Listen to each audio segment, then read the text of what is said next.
నిజంగా పెద్దలు తుమ్మల నాగేశ్వరరావు గారు చెప్పినట్టు ఈ ప్రాంతంలో ఆయిల్ పామ్ రావడానికి వారే నాకు స్ఫూర్తి అని చెప్పి కూడా నేను సభాముఖంగా తెలియజేస్తా ఉన్నా. 2018వ సంవత్సరంలో నీటిపారుదల శాఖ మంత్రిగా ఉండి వారి ఆహ్వానం మేరకు నేను ఖమ్మం జిల్లాకు వెళ్ళాను. ఆ సాయంత్రం కూడా అక్కడే ఉండాల్సి వస్తే వారి తోట ఆయిల్ పామ్ తోటలోనే రాత్రి అక్కడే పడుకున్నాను. పొద్దున్నే 6 గంటలకు లేచి వారితో పాటు తోటంతా తిరిగాం. తిరిగి అన్ని విషయాలు చూస్తే చాలా సంతోషం అనిపించింది.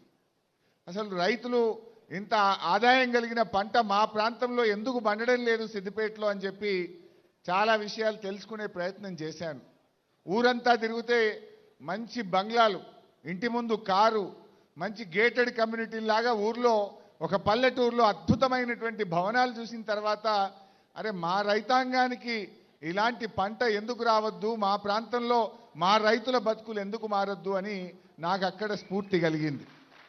సో ఆ 2018లో నేను హైదరాబాద్కి వచ్చి అప్పుడున్నటువంటి హార్టికల్చర్ కమిషనర్తో మాట్లాడి ఢిల్లీలో Indian Institute of Oil Palm research అనేటువంటి ఆర్గనైజేషన్కు సిద్దిపేట ప్రాంతము, మెదక్, సంగారెడ్డి ఈ ప్రాంతంలో ఆయిల్ పామ్ పెట్టడానికి మీ శాస్త్రవేత్తలు పంపండి, మా ఏరియా సూట్ అవుద్దా కాదా అని చెప్పి లెటర్ రాయించాం.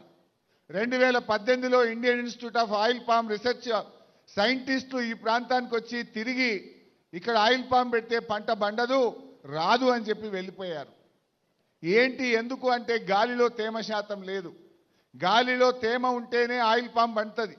సత్తుపల్లి, ఖమ్మం జిల్లా, కొత్తగూడెం జిల్లా సముద్రానికి 150 కిలోమీటర్ల దూరంలో ఉంది కనుక అక్కడ గాలిలో తేమ శాతం ఉండి అద్భుతమైన పంట పండుతుంది, ఈ ప్రాంతంలో అవకాశం లేదు అన్నారు.